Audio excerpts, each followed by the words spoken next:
கோயம்புத்தூர் பட்டணத்தில் ஒரு பெரிய தேவாலயம் இருக்கிறது. டவுனில் பெரிய தேவாலயம்.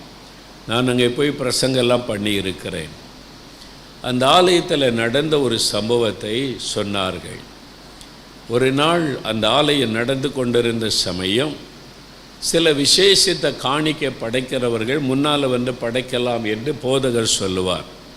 அவர் தட்டை வைத்து கொண்டு இருப்பார். காணிக்கை பையில் போடுறவங்க போட்டுருவாங்க. பிறந்த நாள், விசேஷ நாள், சிறப்பு காணிக்கை படைக்கிறவங்க முன்னால் வந்தால் அவர் போதகர் ஜெபம் பண்ணி அனுப்புவார். அந்த மாதிரி படைக்கலாம் என்று சொன்ன பொழுது ஒரு தாயார் வந்தார்கள். அவங்க வந்து தன்னுடைய கழுத்தில் இருந்த தாலி செயினை கழட்டி அந்த தட்டிலே வைத்து விட்டார்கள். இவர் அதிர்ச்சி அடைந்து விட்டார். தாலி செயின், இந்துக்கள் ரொம்ப முக்கியமாய் கருதுவது அந்த தாலியை. அவர் ஒரு இந்து தாயார். அவங்க கிறிஸ்தவர்கள் அல்ல. அவங்கள பார்த்தாலே தெரிகிறது, அந்த தாலியில் உள்ள அடையாளத்தை பார்த்தாலே தெரிகிறது. அந்த போதகருக்கு ஆச்சரியம். ஜெபம் ஆராதனை முடிந்த உடனே அவளை அழைத்து பேசினார். உங்கள் தாலி செயினை கொண்டு வந்து நீங்கள் காணிக்கையாக படைச்சிட்டீங்க இயேசுவுக்கு. உங்கள் கணவர் இருப்பார்ல, வீட்டில் ஏதாவது பிரச்சனை வருமா என்று. ஏன் நீங்கள் இதை படைத்தீங்க? அவங்க சொன்னாங்க, ஐயா, என் கணவர் வியாதிப்பட்டு ஆஸ்பத்திரியில் மரண படுக்கையில் அவர் இருந்தபோது டாக்டர்ஸ் எல்லாம் கைவிட்டுட்டாங்க. உங்கள் கணவரை நீ கடவுள் தான் காப்பாற்றணும்னு சொல்லிட்டாங்க. நான் கோயிலாக அலைந்து எனக்கு தாலி பிச்சை கொடுங்க, என் கணவரை காப்பாற்றுங்கன்னு சொல்லி எத்தனையோ கோயில் அலைஞ்சேன். ஒன்றும் பிரயோஜனம் இல்லை.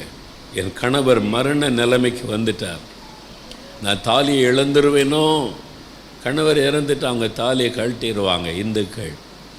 தாலி பிச்சை கேட்டு நான் கோயிலாக போனேன்.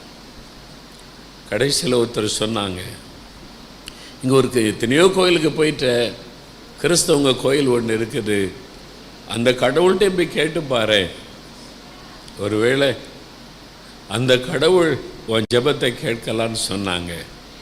நான் வந்து உட்கார்ந்துருந்தேன். அப்போ எனக்கு நீங்கள் என்ன மாதிரி ஜெபிக்கணும்லாம் எனக்கு தெரியாது.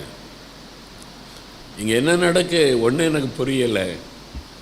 ஆனால் ஒன்று தெரிந்தது, அவர்கிட்ட பேசலாம், ஜெபிக்கலாம். என் பக்கத்தில் வந்து சொன்னார், மகளே அழாத, உன் கண்ணீரை நான் கண்டேன். நீ கேட்டுக்கொண்ட மாதிரியே உனக்கு தாலி பிச்சை நான் தருகிறேன். உன் கணவரை குணமாக்குகிறேன். நீ சமாதானத்தோடு போ அப்படின்னு சொன்னார். நான் அவரை பார்த்தேன். வெள்ளை அங்கி தரித்திருந்தார்.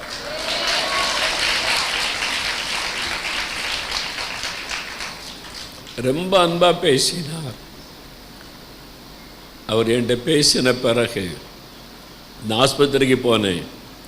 என் கணவர் சுகமாயிட்டார்.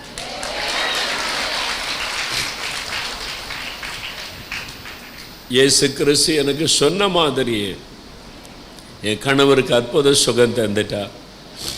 அதனால என் தாலியை அவருக்கு காணிக்கையாக கொண்டு வந்து படைச்சிருக்கேன்னு சொன்னாங்க. தேவாலயத்தில் இயேசு அந்த மகளுக்கு தன்னை வெளிப்படுத்தினார். தேவனுடைய ஆலயம் என்பது தேவனுடைய மகிமை வாசம் பண்ணுகிற இடம், இயேசு உலாவுகிற இடம். தேவாலய பிரதிஷ்டை பண்டிகை வந்தது.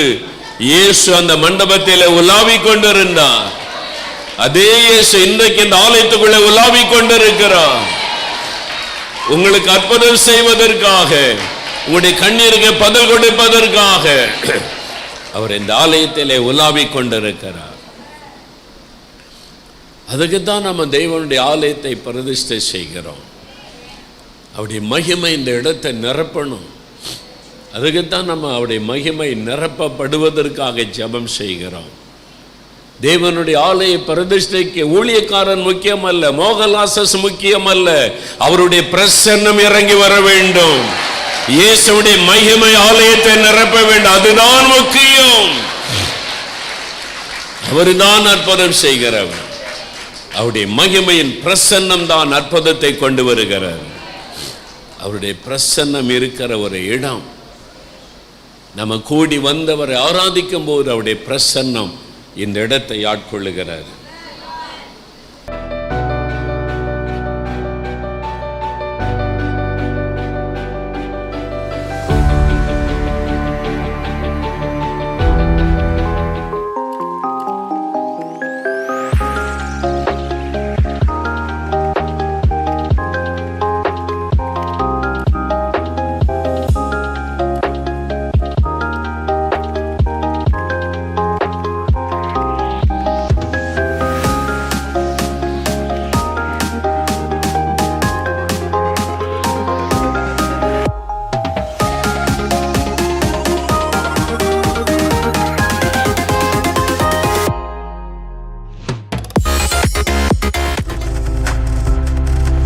நீங்கள் பார்த்து கொண்டிருப்பது உங்கள் ஜாய் டிவி. உங்கள் துக்கம் சந்தோஷமாய் மாறும்.